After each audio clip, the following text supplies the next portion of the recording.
الایمان بضع و سبعون شعبہ فافضلها قول لا الہ الا اللہ وادناها اماطۃ الاذى عن الطریق والحیاء شعبۃ من الایمان او کما قال علیہ الصلاۃ والسلام۔ عزیز طلباء، اللہ کے رسول صلی اللہ علیہ وسلم نے ارشاد فرمایا کہ ایمان کے 70 سے بھی زیادہ شاخیں ہیں۔ سب سے افضل ترین شاخ کلمہ لا الہ الا اللہ کا کہنا ہے، اور سب سے ادنا راستے سے تکلیف دہ چیز کو ہٹا دینا ہے، اور حیا ایمان کا ایک اہم ترین شعبہ ہے۔ حیا معلوم ہے کسے کہتے ہیں؟ حیا کسے کہتے ہیں پتہ ہے؟ آپ چل رہے ہیں،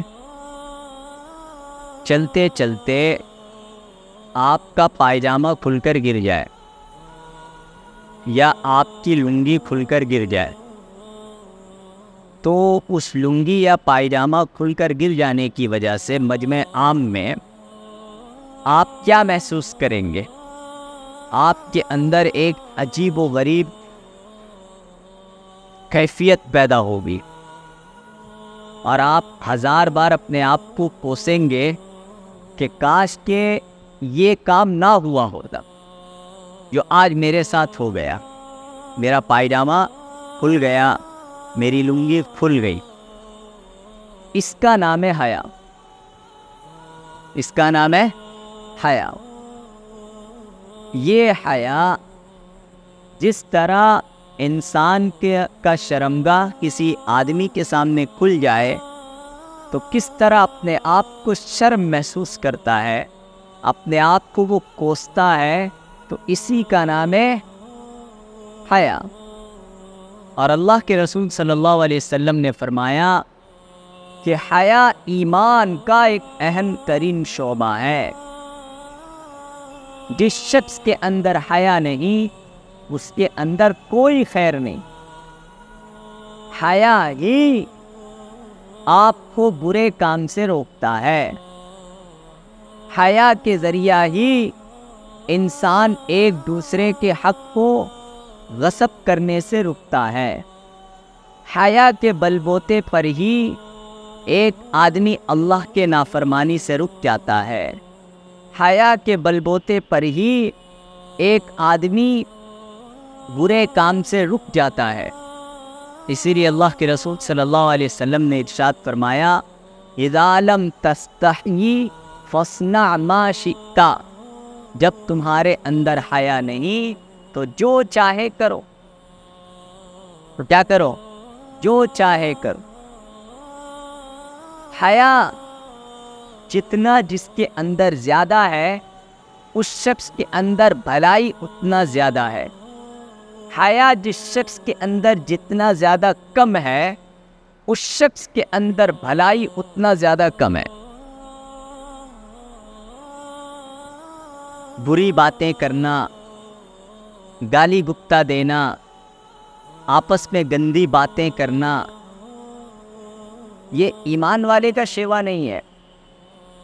ایک صحابی رضی اللہ عنہ جا رہے تھے، راستے میں ان کو بھوک لگی، تو اپنے غلام سے انہوں نے کہا کہ ایسا کرو کہ کھانا نکالو، ٹائم پاس کرتے ہیں۔ کیا لفظ کہا انہوں نے؟ کھانا نکالو، ٹائم پاس کرتے ہیں۔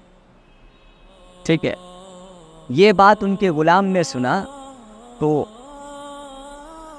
حیرت کی نظروں سے انہیں دیکھنے لگے کہ حضرت کی زبان سے آج تک میں نے کبھی اس طرح کیا، حالانکہ یہ بہت بڑی بات نہیں ہے ہمارے سماج میں، اور ہم جس طریقے کی زندگی گزارتے ہیں، ہماری زندگی میں کوئی بہت بڑی بات نہیں ہے۔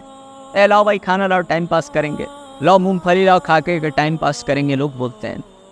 اتنی بات انہوں نے کہہ دیا، پھر آپ فوراً شرمندہ ہوئے، وہ صحابی فوراً شرمندہ ہوئے اور اپنے غلام سے کہا، دیکھو جب سے میں اسلام لایا ہوں،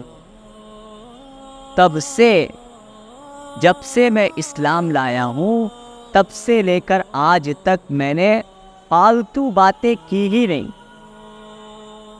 بلا وجہ کی گفتگو میں نے کی نہیں، بیکار باتیں میں نے کی نہیں، بس آج اتفاق سے میرے زبان سے بات نکل گئی، حالانکہ نہ گالی تھا، نہ بیہودہ بات تھی، نہ کسی کی حقارت تھی، نہ کسی کو آپ نے چڑھایا تھا، صرف اتنا کہا کہ کھانا نکالو، بھوک لگی ہے، ٹائم پاس کرتے ہیں، لفظ ٹائم پاس، شغل، اتنا لفظ ان پر اتنا بھاری پڑا، انہوں نے کہا میں اللہ سے توبہ کرتا ہوں، استغفار کرتا ہوں، اور پھر آپ نے کہا کہ دیکھو میرے زبان سے جو کلمہ نکلے اسے تم یاد مت رکھو، اب میں تمہیں بتاتا ہوں، نبی علیہ السلام سے چند کلمات میں نے سنے ہیں، یہ کلمے کو یاد رکھو۔ تو ہمارے یہ بہت مشہور و معروف صحابی نہیں ہیں، ایک چھوٹے درجے کے صحابی ہیں، ان کے اندر اگر یہ کیفیت ہے تو بتائے کہ جو بڑے درجے کے صحابہ تھے ان کے اندر کیا کیفیت تھی؟ وہ لوگ تھے حقیقی نبیوں کے وارث، انبیاء کے وارث، وہ تھے مہمان رسول۔ کیا یہ چیز ہمارے اندر ہے؟ جو جتنا بے حیائی کی باتیں زبان سے بولتا ہے، جس کی زبان جتنی غلط باتوں میں ملوث رہتی ہے، وہ برائی میں اتنا مبتلا ہوتا ہے۔